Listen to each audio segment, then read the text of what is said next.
good one.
This week on DockSide TV, we're back on the panhandle of Florida.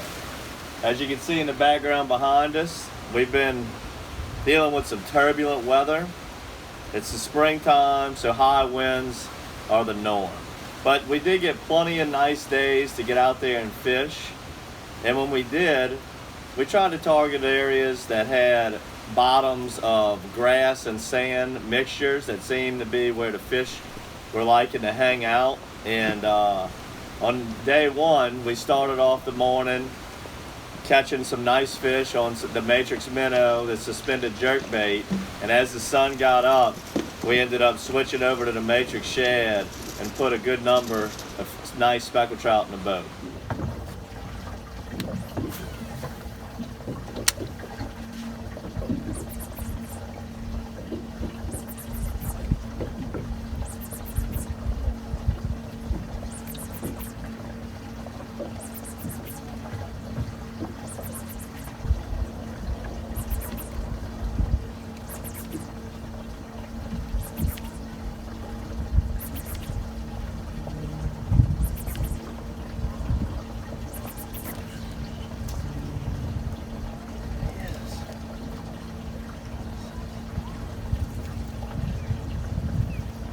Foul hooked, but he was probably looking at it and looked a little too long. A lot of times when I'm jigging that lure really hard, this happens.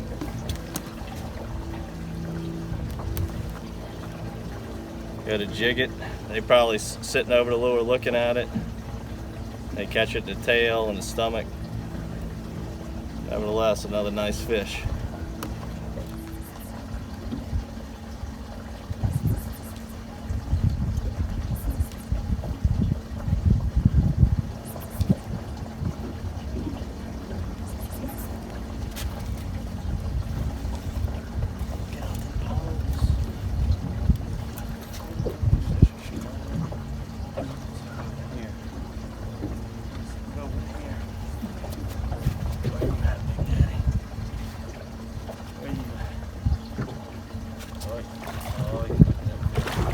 Net on this fish just because I'm using that light, real light line.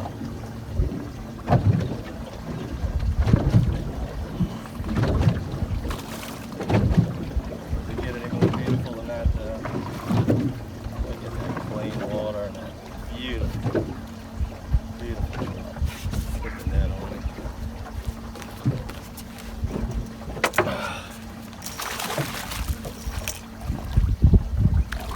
Oh yeah. That's a nice fish.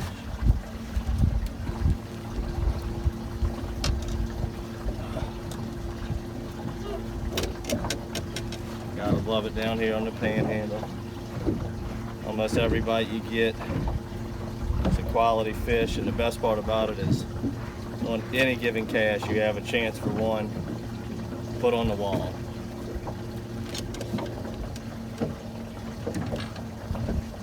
Awesome trout. Awesome trout.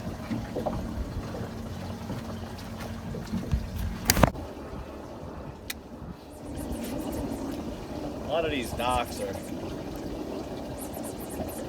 probably 6 foot down at the end of the runways. And what I find is or at least what I'm finding today, or this week, is when the sun's up high, you're fishing in the middle of the day, seems like the matrix on the jig's working better. A lot of your bites are coming in the deeper parts, out the edge of the docks. And what you want to look for when you're fishing these docks on the panhandle is find docks that have little grass patches up close to the bank. Now, if you're fishing docks that have nothing but sand, those don't seem to be as effective as the ones that have grass patches close to them, near them. These docks here have, almost every one of them have a nice patch of grass coming out about 12, 15 yards, and that's where these good polarized sunglasses come into play. That way I can see where the end of that grass line's at, and catching these fish, like I said, during the day on a jig in that deeper water. Now, when the sun goes down, or early in the morning, it seems like the fish will be up on those shallow grass flats. I got a bomb cast that matrix mullet way back there, but that's how you get it, the really, really big trout around here. But we'll take these not so big trout, which are 16 to 21 inches all day long. We'll get them big ones, hopefully, this evening when the sun goes down.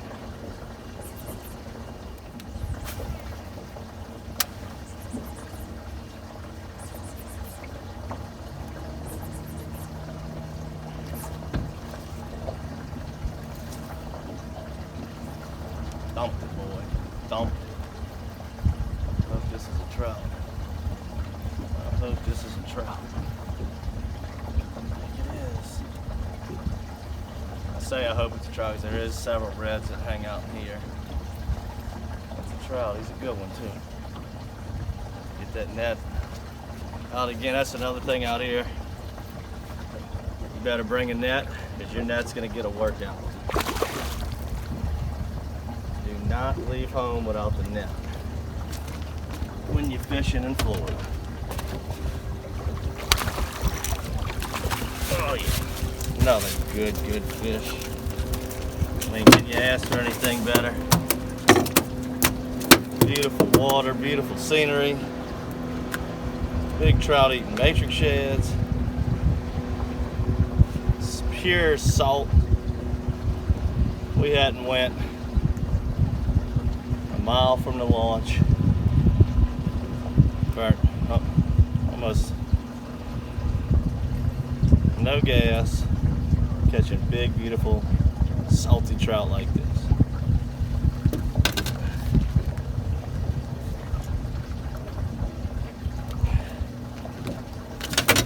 Gotta love it.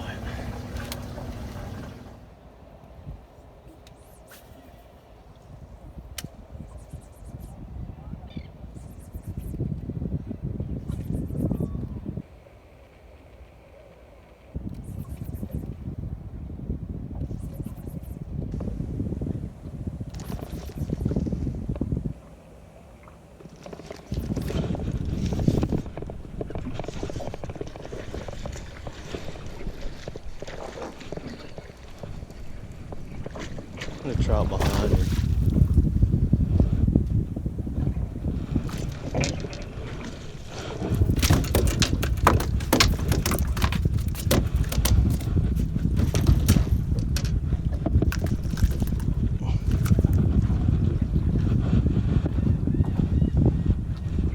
Gorgeous fish. What I'm doing is simply jigging the matrix. I got it on a 5/16 black platinum.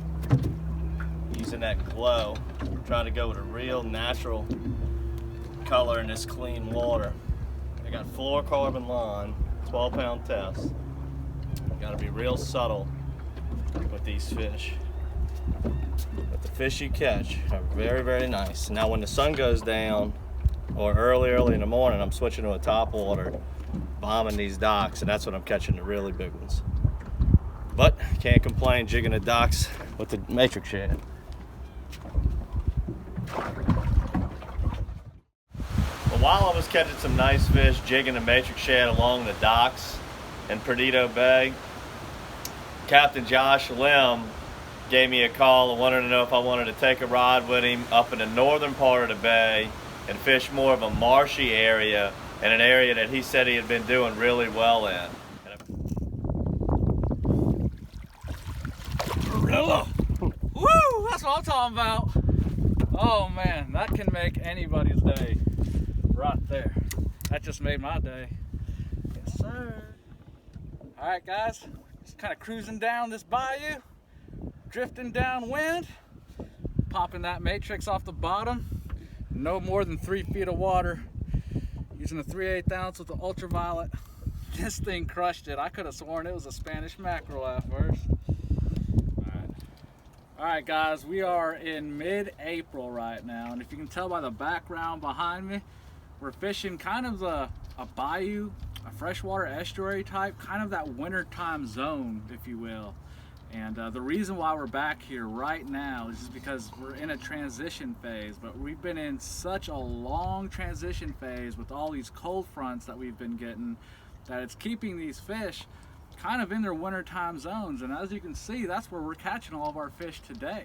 And we're catching them all simply bouncing bottom with a 3/8 ounce matrix shad and about 3 feet of water. And we're about a month and a half away from summer, and we're finding fish spawning in winter areas. As the sun started going down, when Josh and I were up north in Perdido Bay, we both had one thing on our mind. And most of you guys who follow our DockSide TV know that our favorite thing to do down here on the Panhandle is throw topwaters over the grass flats and in the docks. So that's where we headed as the sun was going down, and we were looking for some big, beautiful speckled trout. Oh, good fish. That is a good one.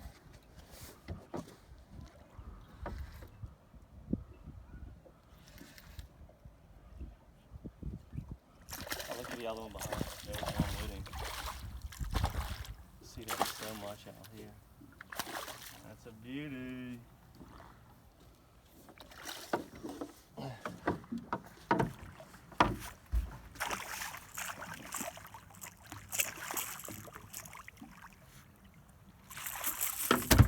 Look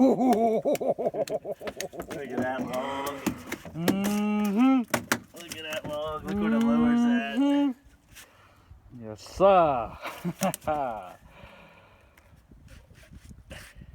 Yeah. Beautiful. That's what we call a certified slab. That's what we come to the Panhandle for. Massive topwater explosions. Boom. Big speckies.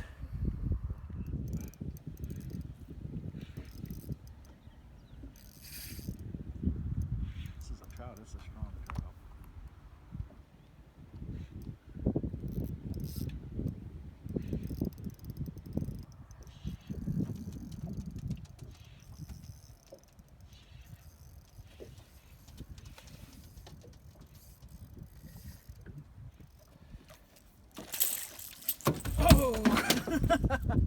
Came That's unbuttoned. how it's done. Good job, Reggie. Look how red. Saved the day. That's how it's done, y'all. Whipping in 3-pounders.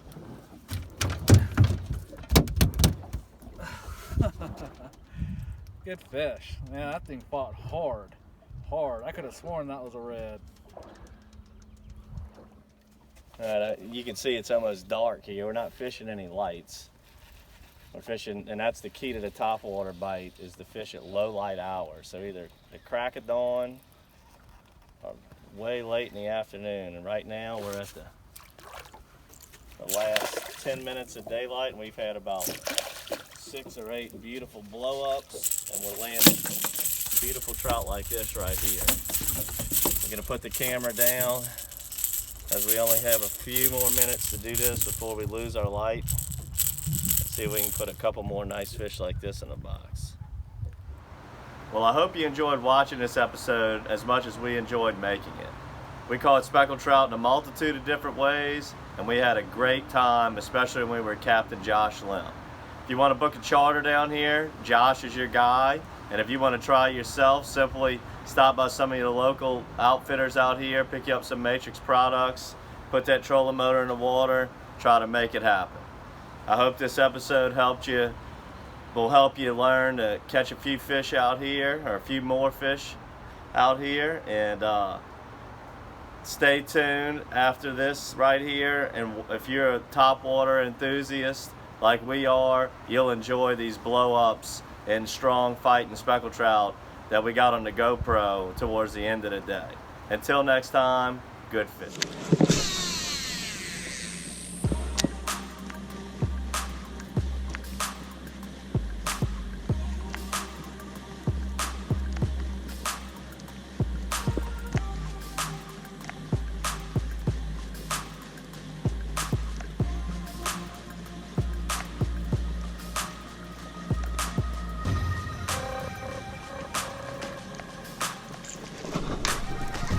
Got him.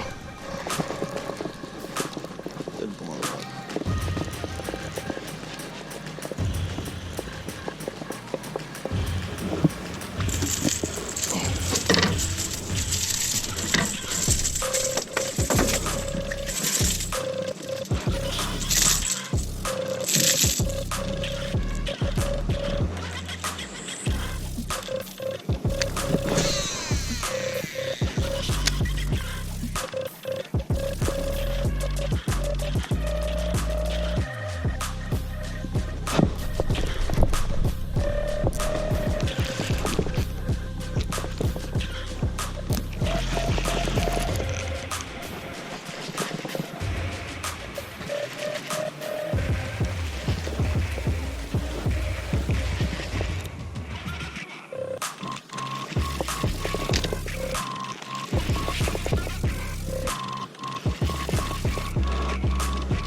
This is a trout. He is an animal. There's a trout. I don't think he's that big. Yeah. That trout hard to control.